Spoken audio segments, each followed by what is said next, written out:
நிழலை பார்த்து பயந்திருக்கீங்களா? ஆனா அந்த நிழலே உங்களை பார்த்து பயந்தா எப்படி இருக்கும்? வணக்கம் நண்பர்களே, இது உங்கள் தில்லையின் மர்மங்கள் சேனல். இன்னைக்கு நாம பயணிக்க போறது நிஜம் எது நிழல் எதுன்னு பிரிக்க முடியாத ஒரு விசித்திரமான உலகத்துக்கு. இங்க துப்பறிவாளனோட நிழல் குற்றவாளி மாதிரி ஆடும், குற்றவாளியோட நிழல் துப்பறிவாளன் மாதிரி ஆடும். இந்த கதையோட பேரு நிழல்களின் ஆட்டம். வாங்க இந்த மர்மமான ஆட்டத்துக்குள்ள நுழைவோம். மேகமலை. அந்த பேருக்கு ஏத்த மாதிரியே மழையும் குளிரும் பனிமூட்டமும் எப்பவும் அந்த ஊரை விட்டு விலகவே விலகாது. ஆனா கடந்த ஒரு மாசமா அந்த அமைதியான ஊர் தொடர் கொலைகளால அதிர்ந்து போயிருந்துச்சு. 3 கொலைகள், 3மே விசித்திரமா இருந்துச்சு. ஒவ்வொரு கொலையும் பிரபல மர்ம கதை எழுத்தாளர் ஆதித்யாவோட நாவல்கள்ல வர்ற காட்சிகளை அப்படியே பிரதிபலிச்சது.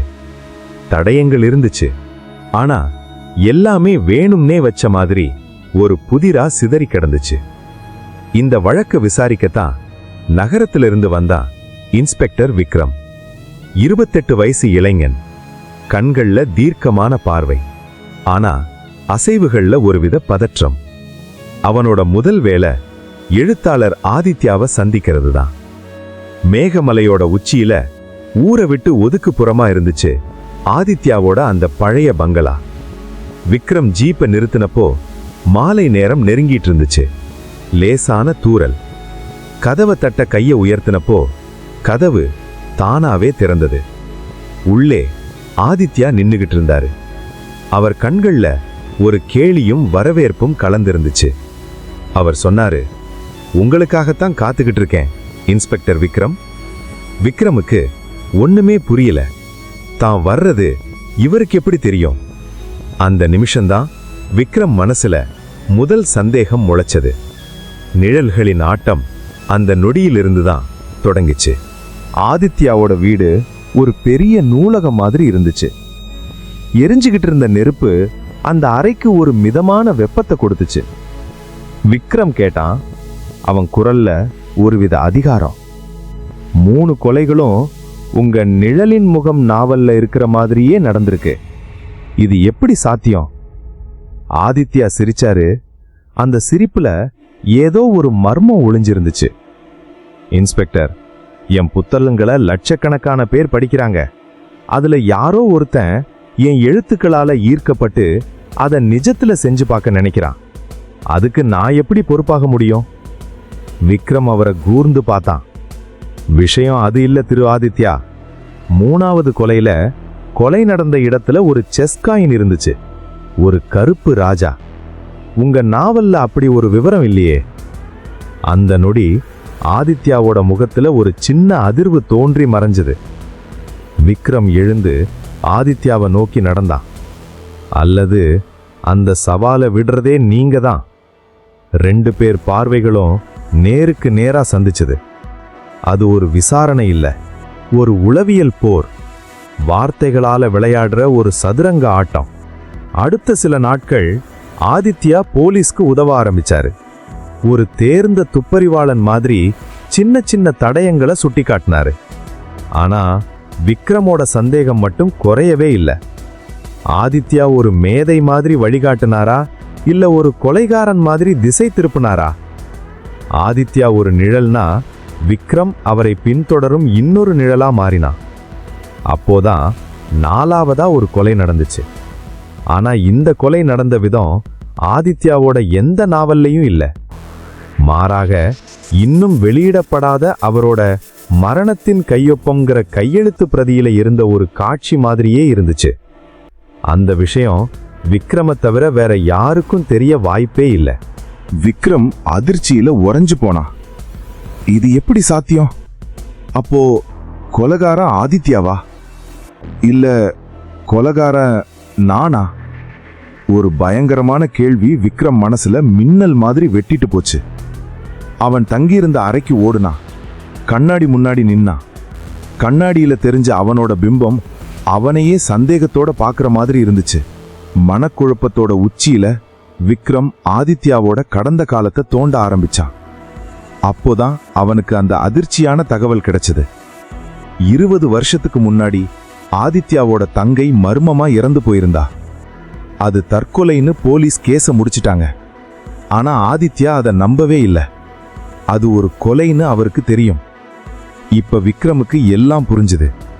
இப்ப கொல்லப்பட்ட 4 பேருமே ஆதித்யாவோட தங்கை சாவுல சம்பந்தப்பட்டவங்க. சட்டம் தண்டிக்க தவறினவங்கள ஆதித்யா அவரோட எழுத்துக்கள் மூலமா நிஜத்துல தண்டிச்சிட்டு இருக்காரு. ஆதித்யா ஒரு கொலைகாரன் இல்ல, அவன் ஒரு பழிவாங்கும் தேவதை.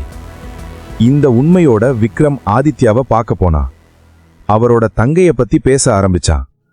முதல் முறையா ஆதித்யாவோட முகத்துல இருந்த அந்த நிதானமான திரை விலகுச்சு. அவர் கண்கள்ல 20 வருஷ வலி தெரிஞ்சது. தழுதழுத்த குரல்ல சொன்னாரு, ஆமா, அவளை கொன்னுட்டாங்க. நீதி கேட்டேன், ஆனா கிடைக்கல. நான் ஒரு எழுத்தாளன் இன்ஸ்பெக்டர். என் ஒரே ஆயுதம் இந்த பேனாதான். அதனால என் கதைகள்ல அவங்கள கொன்னேன். அது மட்டும்தான் என்னால செய்ய முடிஞ்சது. சொல்லி முடிச்சு ஒரு குழந்தை மாதிரி அழுதாரு. விக்ரம் மனசுல ஒரு குழப்பம். ஆதித்யாவை கைது செய்யணுமா இல்ல விட்டுடணுமா? அப்போ அவனுக்கு ஒரு மெசேஜ் வந்துச்சு. ஆட்டம் இன்னும் முடியல.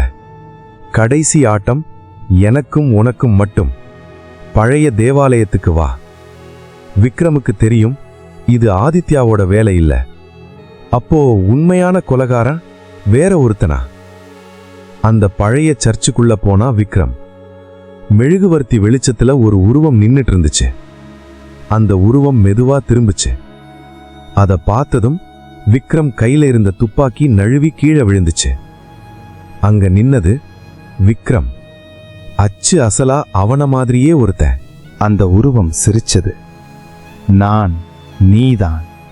உனக்குள்ள இருக்கிற நிஜம், உனக்குள்ள இருக்கிற மிருகம். சின்ன வயசுல விக்ரமோட அண்ணன் தற்கொலை பண்ணிக்கிட்டான். அதுக்கு ஆதித்யாதான் காரணம்னு நம்பின விக்ரம் மனசு 2ஆ உடைஞ்சு போச்சு. Dissociative identity disorder. அவனுக்குள்ள இன்னொரு விக்ரம் உருவானான். அவனுக்கு தெரியாமலேயே அவனுக்குள்ள இருந்த அந்த மிருகம்தான் இந்த கொலைகளை செஞ்சிருக்கு. ஆதித்யாவை பழிவாங்க, பழிய அவர் மேல போட இதுதான் அவனோட திட்டம். அப்போ சர்ச் கதவு திறந்தது. உள்ள கையில ஒரு ரெக்கார்டரோட ஆதித்யா நின்னாரு. கூடவே போலீஸ். எல்லாம் பதிவாகிடுச்சு விக்ரம். உன் முதல் சந்திப்பிலேயே உன் கண்களை பார்த்து கண்டுபிடிச்சிட்டேன். இந்த ஆட்டத்தை ஆரம்பிச்சது நீ, ஆனா முடிச்சு வைக்கிறது நான். விக்ரம் மண்டியிட்டு அழுதான். துப்பறிவாளன்னு நினைச்சவன் குற்றவாளியா நின்னான். குற்றவாளின்னு நினைச்சவர் உண்மையான துப்பறிவாளனா நின்னாரு. நிஜமான நிழல் விக்ரமோட மனசுக்குள்ளதான் இத்தனை நாளா ஆட்டம் போட்டுக்கிட்டு இருந்திருக்கு. நண்பர்களே, சில நேரங்கள்ல நாம தேடும் எதிரி நமக்கு வெளியே இருப்பதில்லை. நமக்குள்ளேயே நமது மனதின் இருண்ட மூலைகள்ல ஒரு நிழலாக ஒளிஞ்சிருக்கிறான்.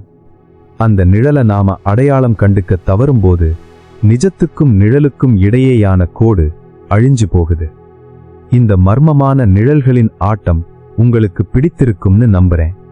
உங்க கருத்துக்களை கமெண்ட்ல சொல்லுங்க. இது போன்ற இன்னும் பல மர்மங்கள் நிறைந்த கதைகளை கேட்க நம்ம தில்லையின் மர்மங்கள் சேனலுக்கு சப்ஸ்கிரைப் பண்ணுங்க. இந்த வீடியோவை லைக் பண்ணி உங்க நண்பர்களோட பகிருங்கள்.